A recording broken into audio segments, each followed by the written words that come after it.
to Matt Connarton Unleashed on WMNH 95.3.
Things have learnt to walk that ought to crawl. That is the new single from The Room. Just came out August 12th, and we are diving right in this week on Matt Connarton Unleashed here. Welcome, everybody. We are live from the studios of WMNH 95.3 FM in glorious Manchester, New Hampshire. And, of course, you can stream the show from anywhere. Go to mattconnerton.com/unleashed for all your live streaming options. But let's go ahead and bring in, we have Dave Jackson from The Room, all the way, great band from Liverpool, of course. And let's see, he's joining us via Restream. Let's see if he's there. Dave, can you hear us? Hello, yeah. Can you hear me? Absolutely. You sound great. Welcome to the program. Okay, cool. Okay, yeah. Love Great that. to see you. Yeah. Love that song. I'm anxious to talk to you. So interesting thing about The Room. Let's dive right into this part. So tell me if I have the timeline correct. You started the band in 1979. You were active. Yeah. You were active until 1985, and then reformed in 2022. And I have to tell you, so we've had some bands on the show in the last couple of years that took really long breaks and then got back together. But this might be a record. 85 to 22. Yeah. That's a hell of a long time. Well, Becky, who was the original bass player in the room, was in the next band that we had that started in '85 and ran until 1990, Okay. which was Benny Profane. And then we had a band after that called Dust together, and they turned into a band called Dead Cowboys. And then I think Becky moved up to Ulverston away from Liverpool to brew beer for quite a while in 2000. And I did some stuff as under my own name, Dave Jackson. Then I did some stuff as Dave Jackson and the Cathedral Mountaineers. And then I got back together with a guy from the second version of The Room from about 84, 85, guy called Paul Cavanagh. And Okay. we did 2 albums as The Room in the Wood from 2018 till 2020. And it was round about 2020 that Paul kind of decided he didn't want to do stuff anymore. And we were booked to play at Shine On Festival Hmm. as The Room in the Wood. And I just started rehearsing with a new guitarist, Darren. And we had the idea of asking Becky to rejoin. And she brought her son in. And we decided that we'd had too many different names and we'd go out as The Room again. And Clive, our original drummer from 1980, who'd left the band in '83 and lived in Devon, which is the other end of the country, turned up at our first gig and offered to rejoin the band. Unfortunately, our original guitarist who plays on the original version of Things Have Learned to Walk That Ought to Crawl had died in the meantime. And so we've got kind of 3 of the 4 original Wow. members of the band in the room currently. And the bass player's son, who wasn't even born when when the original band began playing keyboards. Yeah. That's incredible. But So to that's have kind of a potted history. Yeah. that's great to have so many of the original, so much of the original band there, though, is really cool because, Yeah. very, very often when it's a scenario like this where there's a long gap, between, and Yeah. obviously you've done a lot of music in between. You've Yeah. certainly been extraordinarily active over the decades, but very often when a band comes back that was around and say, that was active in the early 1980s, it might be one guy, right, from the Yeah, band, yeah. or and they're just using the name. But in your case, you've got most of the band, and the one piece that's missing, you've got Becky's. You said it's Becky Stringer's son who's in the band with you. He plays keyboards, but Perfect. we've got a new guitarist, Darren, who's, Gotcha. kind of yeah, yeah. Gotcha. He was a fan of the band back in the day, apparently, but Oh, yeah, perfect. yeah. It um, was strange though, because just before we reformed the room, I got asked to go and play in the Philippines and do only songs from the '80s room version with Filipino backing bands, and I went over and did that in Manila with a couple of other '80s acts. When in Rome and H2O, I think they were. Yeah. that's So interesting. That sounds yeah. like a pretty interesting experience. Yeah, it was strange, yeah. Apparently, we had a kind of unofficial hit out there. I think they used to bootleg stuff, and uh, a song, "New Dreams for Old," apparently was very popular in the Philippines, Oh, which we didn't know anything about. so then when you go there to play the show, I assume so the band that you're playing with there already exists. They already know the songs, and you just show up and play Yeah, them. yeah, they're really good musicians, and they play a lot of kind of, they seem to have quite a thing about Liverpool bands Huh. because there's a guy out there, Paul Simpson out of the Wild Swans. I don't know if you come across them. He was in the original Teardrop Explodes as the keyboard player. Okay. He's really popular in the Philippines and goes out there. Oh, Yeah. that's interesting. Interesting. Weird. Yeah. Um, and the song. So I'm curious about the song. Things have learned to walk that ought to crawl. That Yeah. was Yeah. that's an old song, right? But it's been revised. Is that correct? So that dates back to '82, the original version of that. Yeah. The original version came out in 1982 on Red Flame Records. It was, which was an independent label that had bands like the Moodists and Ed Cooper's band, the Laughing Clowns, and stuff like that. And they eventually got kind of signed up by Virgin for a couple of years, as did The Room. But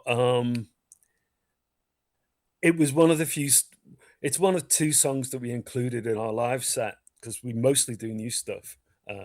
We've, we're on our third new album with the Room, Oh, but wow.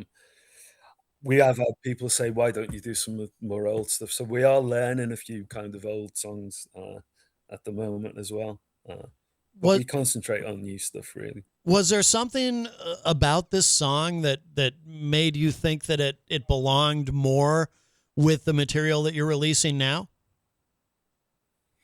I think it was one of the songs that I always really liked anyway, and we kind of when we were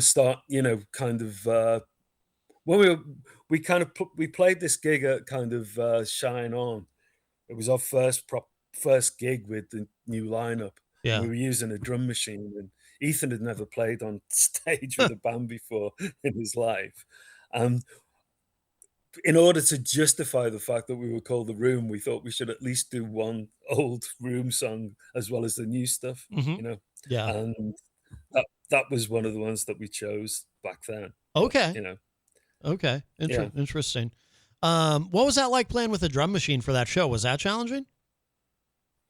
Yeah, we'd been rehearsing with a drum machine, but the problem was that all the other bands were using live drummers, and they weren't actually turning the music in between bands down, Oh, to no. sound check. Yeah. So it was one of these things where you kind of almost having to sound check. So it was a bit hairy for Ethan, who'd never kind of done that kind of thing before, but Sure. it worked. It worked out. Yeah. Yeah. So what's it like singing lyrics that you wrote, back, decades ago? I mean, is it strange at all? Is it surreal? Does it feel natural? Singing these lyrics that were written by a younger version of yourself. Yeah. I mean, so I was probably about 23 when I wrote the lyrics or something like that. So Wow. yeah, it was very strange. But in some ways, I think because I learned the songs at, it was early on kind of thing, the songs have stuck in my head. Hmm. But it was weird. The Philippines gig was weird because there were songs that I literally hadn't sung since 1985 or even earlier. Because up until then, nearly every band that I'd had would be a new band, and we just do new material. We wouldn't really go back and go over old stuff. So we weren't like a tribute act to ourselves like a lot of bands. Right. Right. Right. Yeah. Exactly. Exactly. Now tell me about Doom Pop. The album is called Doom Pop with an Mhm. exclamation point. I'm really curious about it. I mean, it's a great title. But what is, Mhm. and I feel like the term Doom Pop came up on the show recently during another conversation Oh, I had with a really? guest. Yeah. I feel like somebody else used that term Doom Pop, and I was like, oh, that's Yeah. interesting. Um, and I'm curious about why you chose that for the album title. I think it was just that our previous album was kind of was 11 songs that told a continuous story without any choruses or whatever. Hmm. Uh uh, in 11 songs. And I kind of had this idea that we go back to our version of pop music, if you know what I mean, the post-punk kind of indie version of Okay. pop music. But the lyrics were all, well, a lot of the lyrics like Drill Baby Drill and Continent of Lies and Drones and Doom Patrol Hmm. were all to do with uh, that kind of rise of kind of fascism in our country and in yours at the moment. Well, yeah. Yeah, Yes. Drill Baby Drill, yeah, of course, very specific. yeah, We might play that at the end of our conversation. A clear yeah, reference to, I believe, Sarah Palin, who was the Republican vice presidential candidate in 2008, was the first one I ever heard say that. yeah. Yeah. Drill, baby, Well, there drill. is that line, we got the line, "I don't even like my grandkids, why should I care if their world has to die?" Is the line. Yeah. Yeah. Well, so that decides it for me. I'm definitely going to play that at the end of our conversation, because that is a Yeah, great track. I like Continent of Lies too. I might sneak that in yeah, later too, because that one, I went through and listened to everything I could find, and I really love. The telling yeah, is interesting because, as you said, it tells a continuous story. But these yeah, songs too. I mean, they're very relevant to what's happening now. But Drill Baby Drill. So yeah. when did that come out originally? Or I shouldn't say when it came out originally, but We when was that? brought it out. We Well, it came out in April, and we wrote it last year. Oh, Yeah, okay. I Yeah. mean, I think we Continent of Lies was a bit earlier because it was a song that we recorded when we did our first new LP, but it didn't get onto Oh, Restless Fate. okay. Um, so it's got a different drummer on it. It was before Clive rejoined us, and the lyrics it was kind of the way that Trump was kind of sucking up to Putin at the time, and also you know, a response to January the 6th, the Mm-hmm. kind of, patriots and goons kind of thing. Yep. Yep. Yeah. All right. So so it was kind of I think I might have tweaked a few of the lyrics since, but because when we were doing the new album, I decided that it fitted in with it, and I kind of re-recorded the vocal and for it. Yeah. So Right. Right. that's the way it came about. Yeah. So I'm curious. I mean, not just within the context of the room, but because obviously you've made a lot of music, you've done a lot of different projects over the years. Has it always Mhm. been a kind of a priority of yours lyrically to be addressing these kinds of issues? Have you always done that, or is it just kind of fit this I project? think Or we have. I think we did it with the room towards the end of our career. Really, there was songs that we did for that ended up on a John Peel session.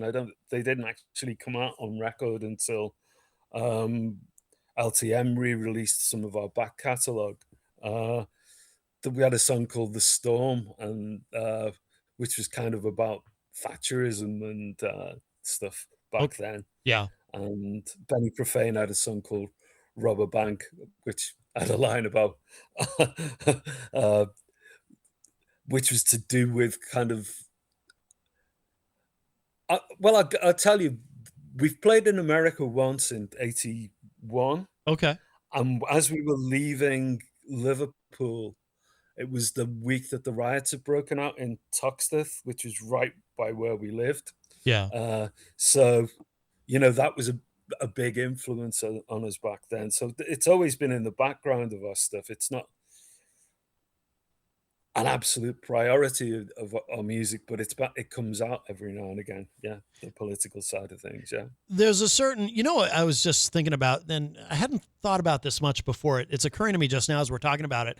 There's a certain, well, the part that I had thought about is there's a timelessness to your music in that it's the, what you're doing. It's the type of stuff that you could listen to, like a song like that, things have learned to Mm. walk that ought to crawl.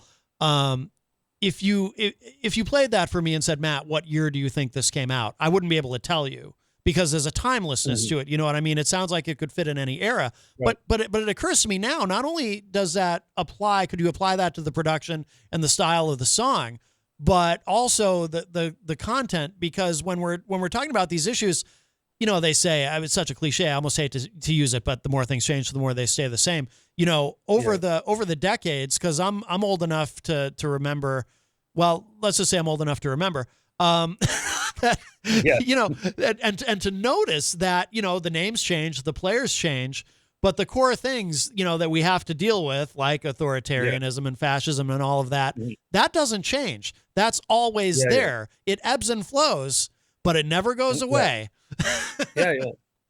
Yeah. Exactly. I mean, I think the first time I went to America, because Becky's had family out on the West Coast there, was 79. And I remember, it was mostly kind of California that we were in then. Uh, and I think it was when Reagan was kind of having problems with the air traffic controllers, and there was a Yes. I it was all that kind of stuff was going on, Yep. trashing the unions and all that He kind of fired thing. them. Yeah, Yeah, he fired all the air traffic controllers. yeah, yeah, Yep. yeah, Yeah, that was pretty early in his administration, but yeah, that was, yeah, I do like I'm just barely old enough to remember, but I do remember that. Yeah. yeah, Um yeah, yeah. crazy stuff. Um and so, obviously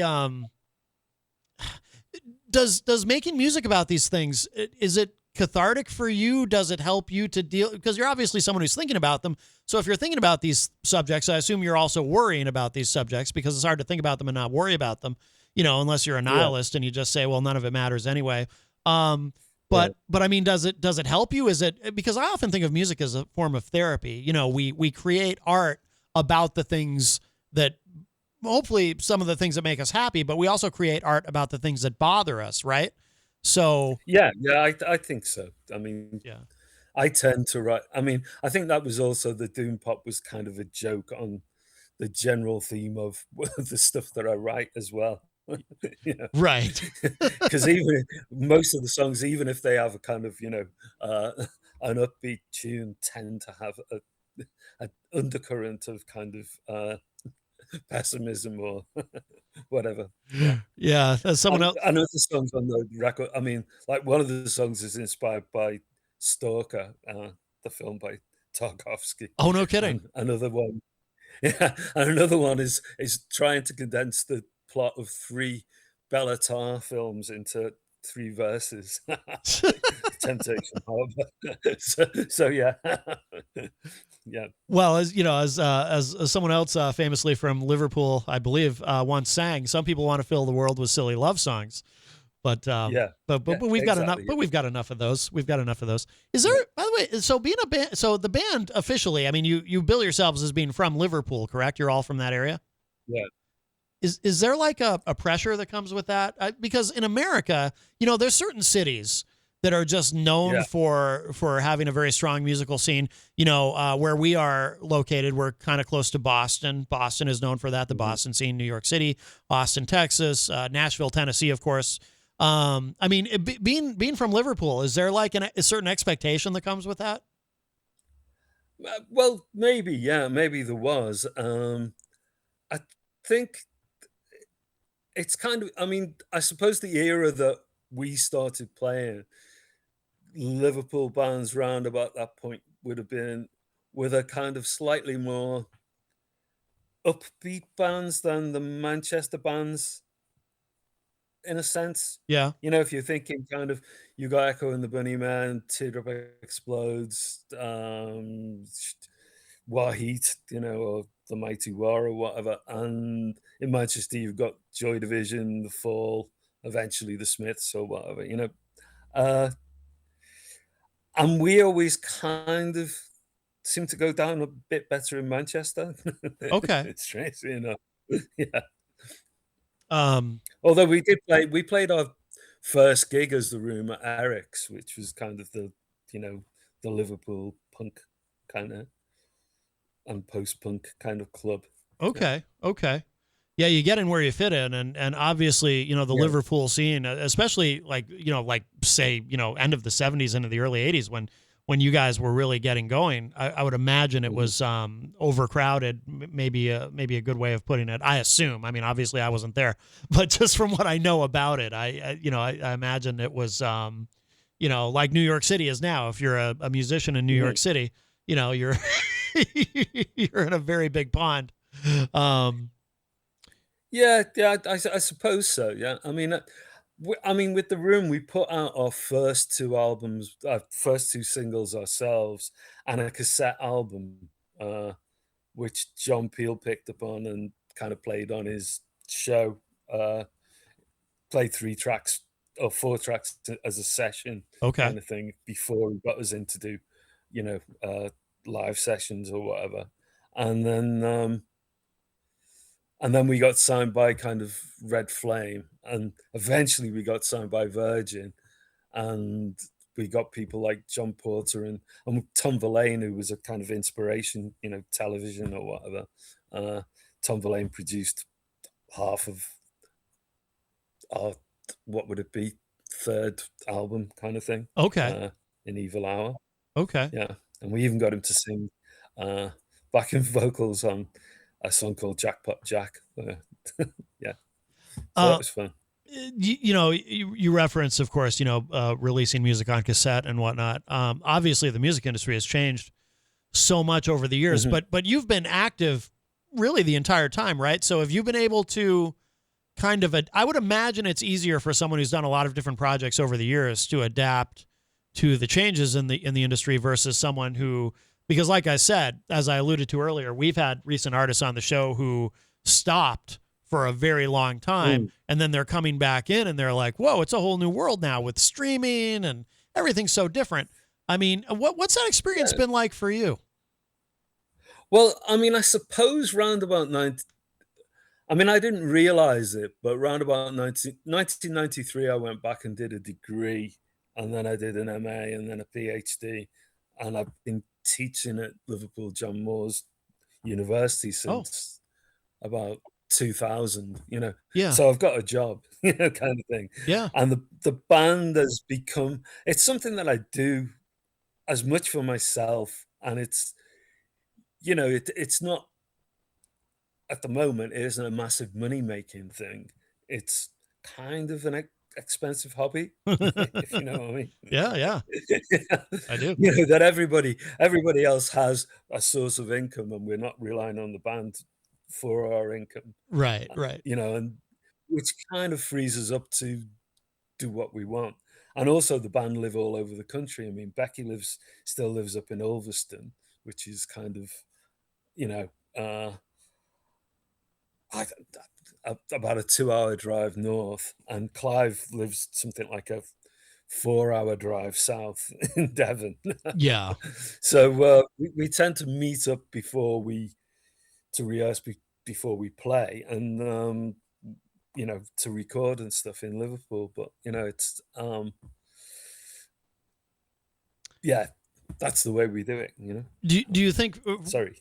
Oh no, no, Warmed up. no, not at all. Do you think where your position is currently in the music industry, in terms of the band, do you think streaming and everything is helpful? I mean, I would assume, in terms of connecting with younger audiences, and I'm sure, Yeah. obviously you've got people who've been with you for a long time who have followed you for a long time, but I assume you're also able to more easily connect with younger audiences because of streaming. And as I said, the music you do Yeah. is kind of timeless.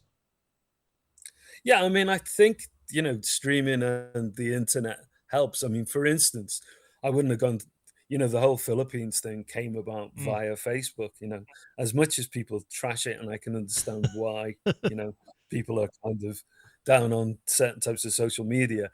I wouldn't have been contacted by somebody in the Philippines to go and play a gig, Exactly. without, you know, Exactly. By the yeah. way, just to kind of circle back, because we talked about the resurrection of the room officially as an entity, but we didn't really talk about why it. I don't think we did anyway. Forgive me if I missed it, but in 1985, when the band stopped, and again, you were off to do Mhm. other projects anyway. But I mean, why did the room itself stop in '85? Well, the room was kind of almost two distinct bands from the the kind of 79, 80 to late 82 was me and Becky, Clive, who's the current drummer, and a guy called Rob, who was the guitarist. And then we got in a keyboard player, Peter Baker. And then Rob and Clive decided they wanted to leave the band.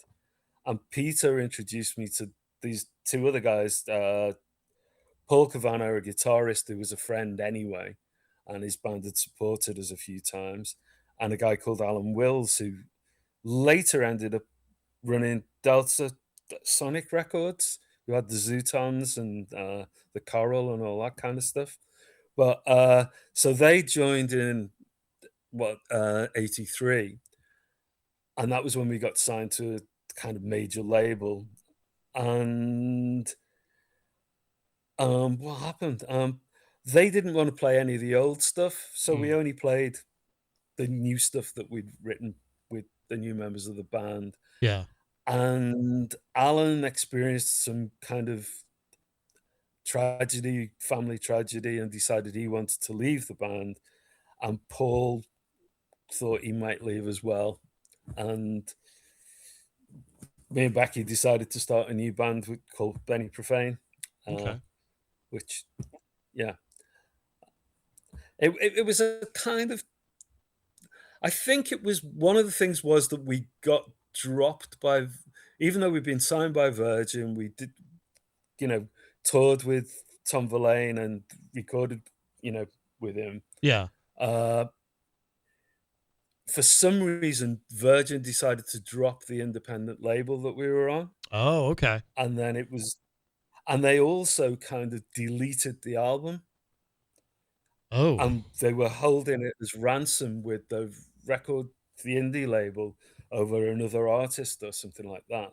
So we okay. ended up having to put out some live sessions as a EP in the meantime. Mm-hmm. And then things just kind of fell apart. I think Paul wanted to be a singer in his own band, if you know what I mean. Yeah. And Alan was best mates with him. And they went off and they formed a band called Top, who were kind of part of that whole. They joined in on the back of that kind of Manchester thing, if you know what I mean. So the album that you had recorded for for the indie that was an imprint, I assume, on Virgin, was that shelved, or did that ever come out? Or it came, well, it had already come out, but they just stopped making more copies. Got if you it. know what I mean. Okay. Yeah.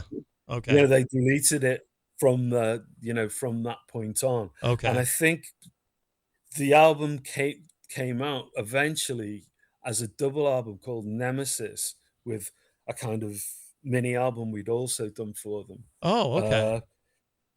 But that was a year after we'd already split up. Okay. So it was, Okay.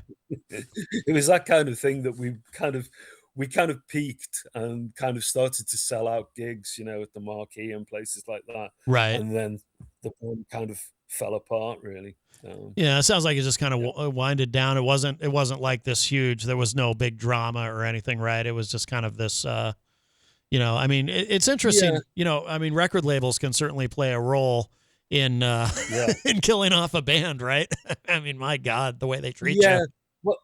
Well, I think the thing that the unfortunate thing with us was we were signed to kind of Virgin. We also had our publishing with them, and they'd also assigned us a manager who managed loads of their recording studios. So it was all kind of bizarrely in-house. So when we got kind of dropped from their label, it kind of, I think it blunted our manager's enthusiasm for us to a certain degree, because he wanted to manage he wanted us to be, one of these new pop kind of bands or whatever, which we weren't sure that we wanted to be. It was also round about that time where guitar music was coming back into fashion. Okay. If you know what I mean. Yeah. And the label had wanted to push us further in the direction of synth music or whatever. Okay. And there was possibly a clash there. Yeah. If you know what I mean. Oh yeah, yeah, absolutely. At the time, did you assume that was it? I mean, obviously, like we talked about, you had other projects to move on to, but was it always kind of in the back of your mind that perhaps one day you would resurrect the Room, or did you think it was just in your rearview mirror, or were you just kind of focused on what was in front of you going forward? I think back then I was always focused on what was in front, really, because I think back then the idea that bands like, say, Echo and the Bunnymen would still be going, now kind of thing, Right. and still playing the same set, didn't occur to us back then, if you know what I mean, because there didn't seem to be that longevity in our type of music back then. Right. Right. Whereas now it seems that it's almost important to consolidate, Oh, I do know. Yeah, I know sense? exactly what you mean. In order to make money anyway, yeah. Exactly. Exactly.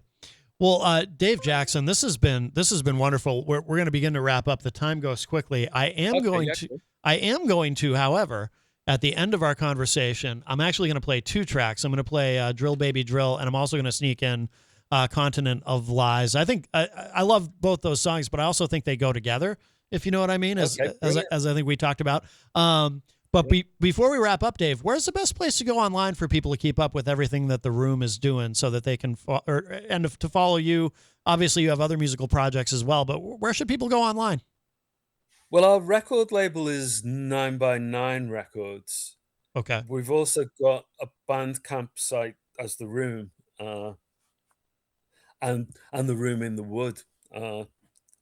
Okay. So The Room and The Room in the Wood Bandcamp, and we've got a Room Facebook page. We haven't actually got a website as such, which we should probably look into. Yeah. It's good, but yeah, you guys are easy to find. And by the way, Bandcamp, I love Bandcamp. I'm glad you're on there. I always say it's very artist friendly. And what a lot of people don't know too is if you get music from Bandcamp, you get a higher quality file than say if you're just streaming it on YouTube or whatever. So they tend to be WAV files that we upload. Yep. So I'm a big proponent of Bandcamp. So I'm very glad that you're on there. Dave Jackson, thank you again so much. I love The Room. The great band. Like I said, I listened to everything I could find online, and and that's how I know to play these two songs, because I really love both of these, and I love and I love the messaging and all of it. So keep it up, and I'm sure we'll have you back in the future, because it sounds like you've got a lot coming down the pike. So we'll definitely have you back. Okay, great. Thanks very much. Absolutely, Dave. Thank you. Take care. Bye-bye. You too. Bye. All right, that was Dave Jackson from The Room, and it was wonderful to talk with him. I'm glad he was a little early, because that way we didn't have to rush. I thought that was a really interesting conversation, and like I said, I became a fast fan of this band. I was not aware of them back in I might have been a little young to have been aware of them back when they were starting, but like I said, this music to me is timeless, and the lyrical themes of these songs, also timeless. But so we're going to play two songs from The Room. We're going to play the previous single, Drill Baby Drill, and then we're also going to play Continent of Lies, in that order. I think those are both appropriate for the times, whatever time it may be, the present or the past. Like I said, the names and the players change, but a lot of what goes on in the world beneath all of that does not. So here it is, The Room. This song's called Drill Baby Drill.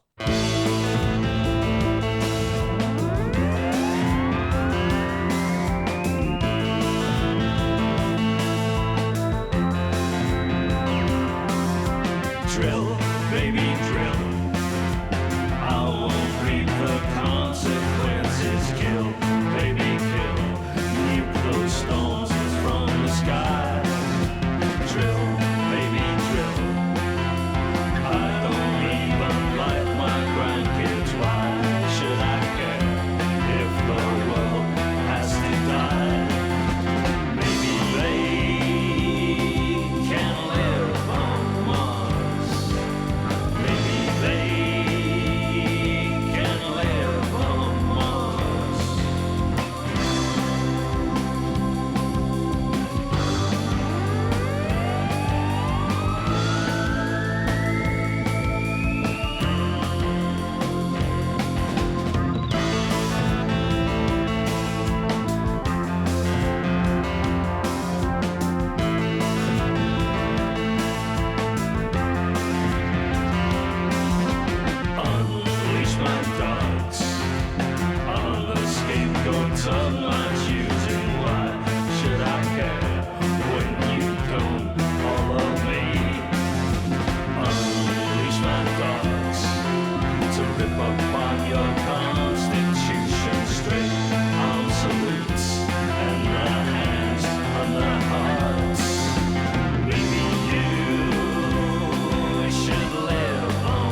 Continent of Lies. I do love the lyrics to that.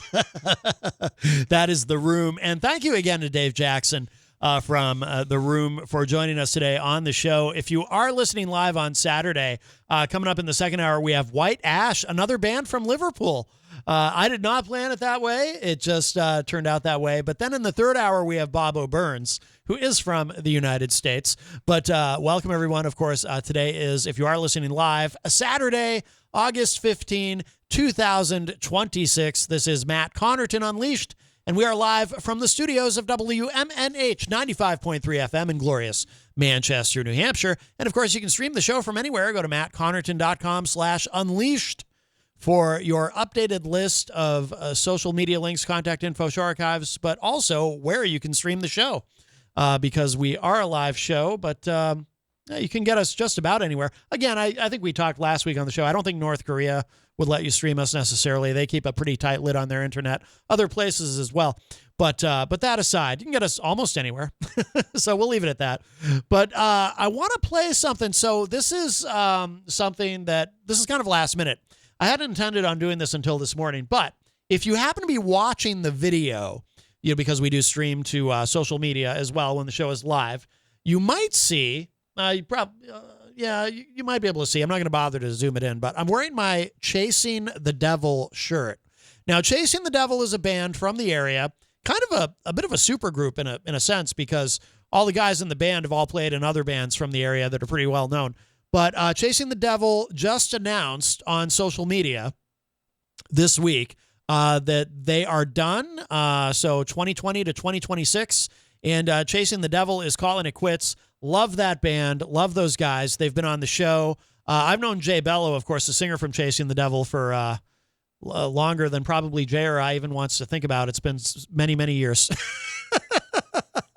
I've known Jay for a couple decades, but back from when he was in Purge DI, and love Jay and love the band. The band is great. Chasing the Devil is a great band, but they are now finished. So I decided that, and I've never really done this before for a band that breaks up, but because I love the band so much, I decided to wear my Chasing the Devil shirt, and I'm going to play for you right now, Beautiful Nightmare.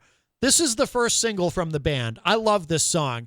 They released several singles over the course of their run from 2020 to 2026. But Beautiful Nightmare was the first single. And we got to do the world radio premiere here on Matt Connarton Unleashed. So this was the first show, the first radio show, and WMNH was the first radio station that ever played this single. And in fact, Jay Bello made sure that we were always the first to get these singles as they release singles. And I might play another one later in the show. But I love this song. I still love this song. If I play it now, I love it as much as the first time I heard it. So good. So, in memory of Chasing the Devil, because it's always a bummer whenever any band that you're a fan of decides to call it quits, it's kind of a bummer, right? You want them to continue. You want them to continue putting out new music. But especially when it's people I know personally, and it's like, oh man, they're done. Maybe someday they'll get back together. Maybe they'll make more music. I don't know. But I love those guys, and I love this band, and I love this song. So if you will indulge me, I'm going to play this. This is Beautiful Nightmare. This was the very first single from the band Chasing the Devil. After that, we're going to show some love to our amazing sponsors, and then that will take us into hour number 2, numero dos of Matt Connarton Unleashed. But here it is, Beautiful Nightmare, Chasing the Devil.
Hey, if you listen to Matt Connarton Unleashed, you already know me as a broadcaster and an interviewer, but there's another side of what I do that I'm incredibly passionate about.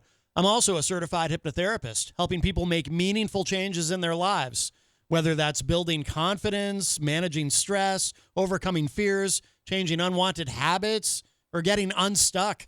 I offer private hypnosis sessions online and in person, and your initial consultation is completely free. Maybe it's time to find out what hypnosis can do for you.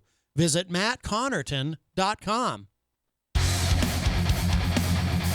You're listening to Matt Connarton Unleashed on WMNH 95.3.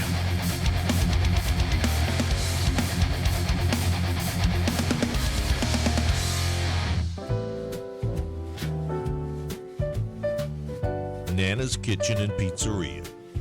From Nana's hands to your plate, tradition, love, and taste that's great. Slow fermented dough, flavor so true. Each bite a story made just for you. 603-232-9366. Nana's Kitchen and Pizzeria. 15 Dartmouth Drive, Auburn, New Hampshire. Nana's Kitchen and Pizzeria.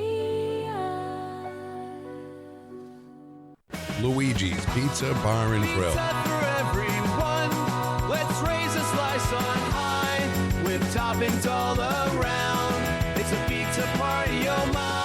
Luigi's Pizza Bar and Grill, 712 Valley Street, Manchester. Come on in or call 622-1021.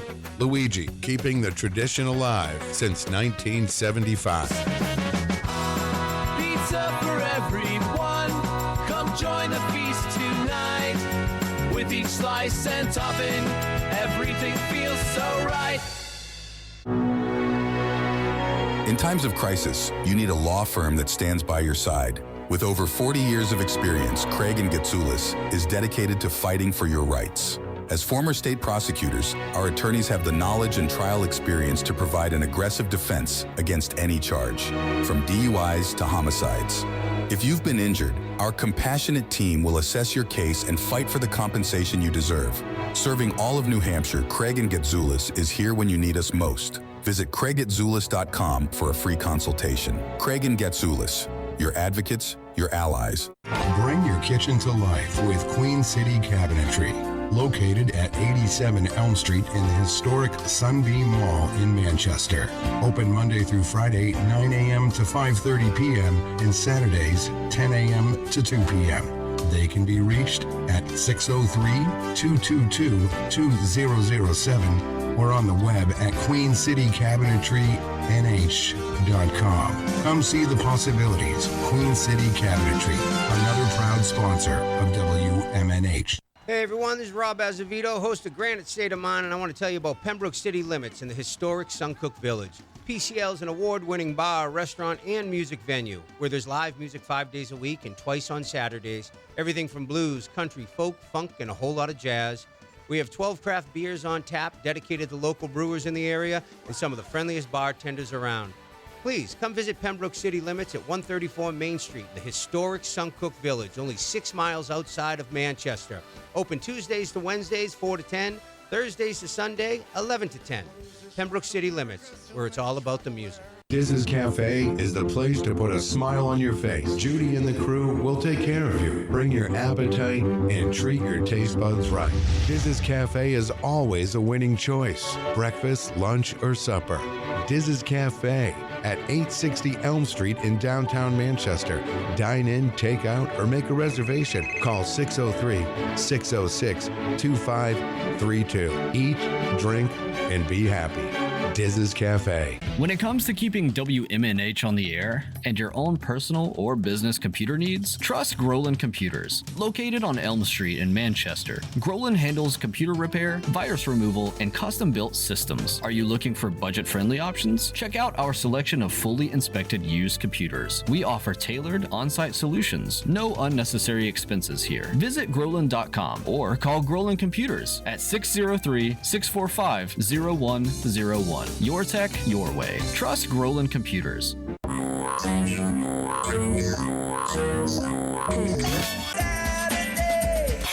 Midnight.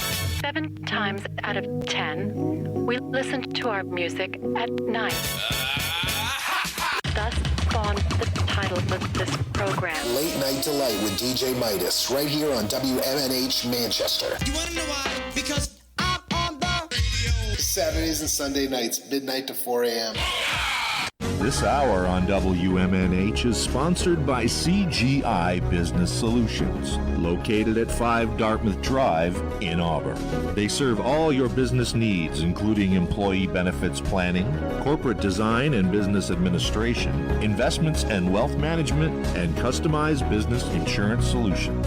Their phone number is 866-841-4600 or on the web at cgibusinesssolutions.com.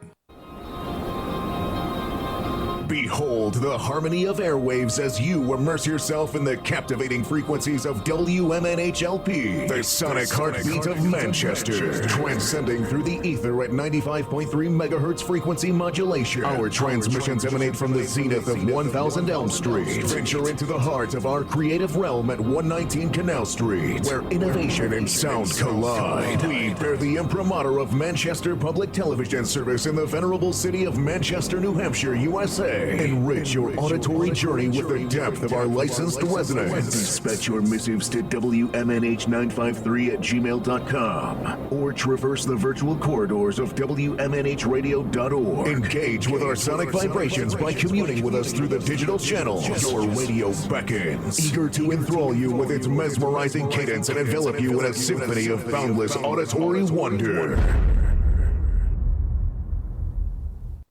WMNH, rip the knob off.